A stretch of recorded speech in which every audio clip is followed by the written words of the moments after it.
Hey folks, I'm going to talk to you about two of my friends today, Amit and Rahul. They're both pretty interesting people. Amit is an absolute performance hound, right? He's competitive. All he is interested in is, can I beat you, right? So, hey, Amit, I had 2 tequila shots. I had 4. Great. Hey, Amit, I bought this car and it cost X. I bought 2 cars, and they cost 3x. So he's always out to say, I can do better. I love the guy, right?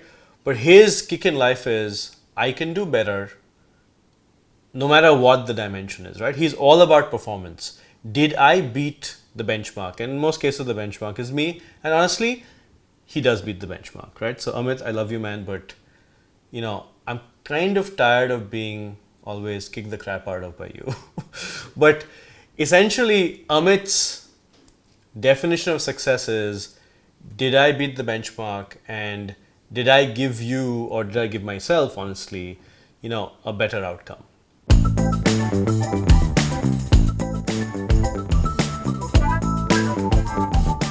Hey folks, I'm Shrivo and you're watching The Big Buck Show. It's a show where we tell you how you can start your investment journey and, more importantly, how you can turn your small bucks into big bucks. Now let's talk about Rahul. Rahul's quite different. Rahul's more sensitive. Rahul's almost, the volatility guy, right? He's like, hey, you're happy. I am super happy, the fact that you're happy, right? So when everyone around him is happy, he typically, is on a different level of joy. When people aren't that happy, they might be irritated, they're sad, it's the end of the world, right? So he's quite volatile. Typical, experience. We go to a restaurant, many people are tired, and he's like, oh man, this is so depressing, right? No one's having fun. Whereas if you're actually having fun, he's like, this is the best time ever. And actually, in both cases, Rahul's over the top, because neither is it the worst time ever, nor is it the best time ever. Why am I talking to you about Amit and Rahul? Because they kind of reflect two things that people care about in investing. There's alpha. Amit's, an alpha male, though alpha has nothing to do with that. Alpha is about, hey, did an investment do better than the benchmark return? Kind of like what Amit goes on about, but in financial concepts, it's really saying, did my investment give me a better return than the comparable benchmark or not? In most cases, the benchmark is a market index. In some cases, it's a risk-free rate of return, but for our purposes, the right benchmark return is typically the market index. In this case, let's say S&P 500. What's interesting is that in many cases, actively managed mutual funds are actually negative alpha products, which means that they end up giving you a return that's less than the market index, which is why, it's my pet peeve. I think in most cases, there are some exceptions, actively managed mutual funds are a bad idea because they have negative alpha, and you always want to have positive alpha. You always want to be Amit. I'm going to do better, right? Now let's go to Rahul.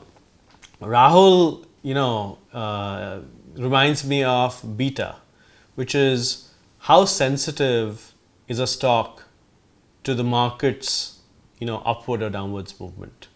Rahul's super sensitive to how, happier other people are feeling or sadder other people are feeling, right? These emotions get amplified in him. Similarly, beta is the measure of, as the market moves up or down, as there's volatility in the market, right? That's what volatility is. Does that security move up or down as much, more or less, right? For example, if you look at a stock that has low beta, let's say a Johnson & Johnson, if the market moves up by 100 points, Johnson & Johnson will move up by less. It has a beta of 0.7, it will move up by 70, right? It's less sensitive to movement.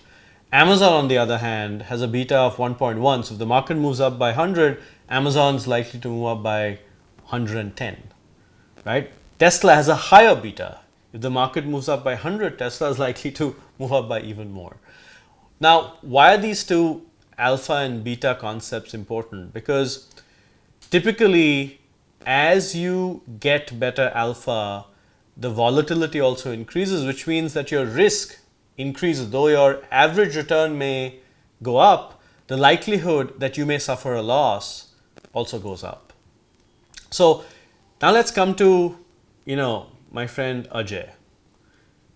He is not as macho or as driven by, competition as Amit is. He's like, hey, I'd like to do better. Of course, I'd like to over deliver, and he loves that.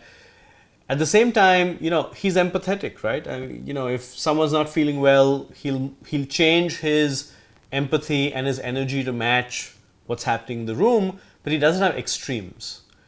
Ajay is the equivalent of smart beta.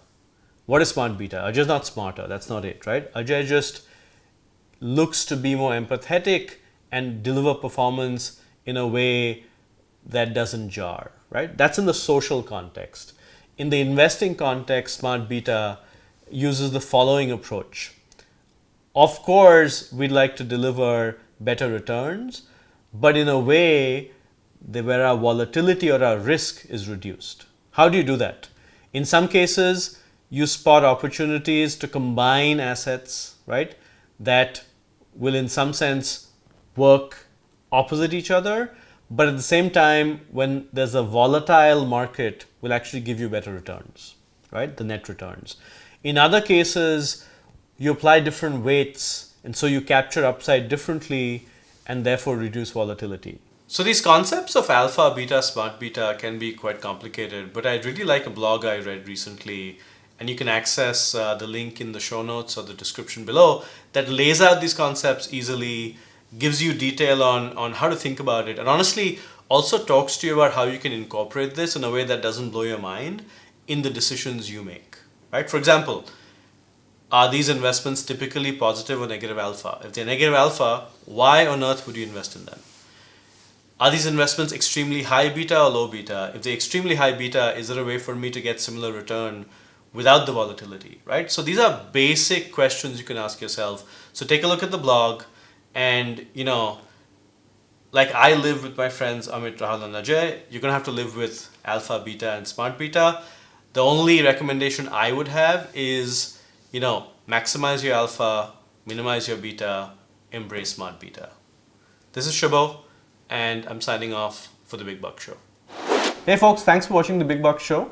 And tell us how you thought about this episode in the comments below. Subscribe to our channel, please, and hit the notification bell so you get a notification next time a video shows up. Also, don't forget to follow us on social media. We have a Twitter channel, a YouTube channel, and of course, also an audio podcast. And hey, continue watching us so that you can turn your small bucks into big bucks.